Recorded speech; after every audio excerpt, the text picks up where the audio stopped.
ভিজানো মুগ ডাল রেসিপিটা, এই ভিজানো মুগ ডাল লাগবে রোজ। নমস্কার বন্ধুরা, দেখুন এই চিকেনের নতুন রেসিপি, একটা আদা বাটা রসুন বাটা মাখিয়ে রাখবো, যে মুগ ডাল দিয়ে তেলের মধ্যে ভাজবো। হলুদ, লবণ, লঙ্কা গুঁড়ো,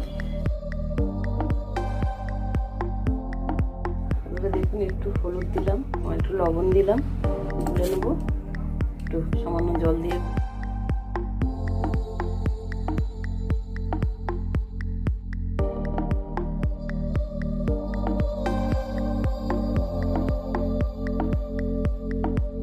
ডালটা দিলাম কেন, ডালটা দিয়েছি খুব খাস্তা হয়,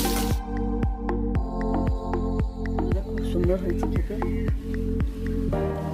আপনারা করে খাবেন।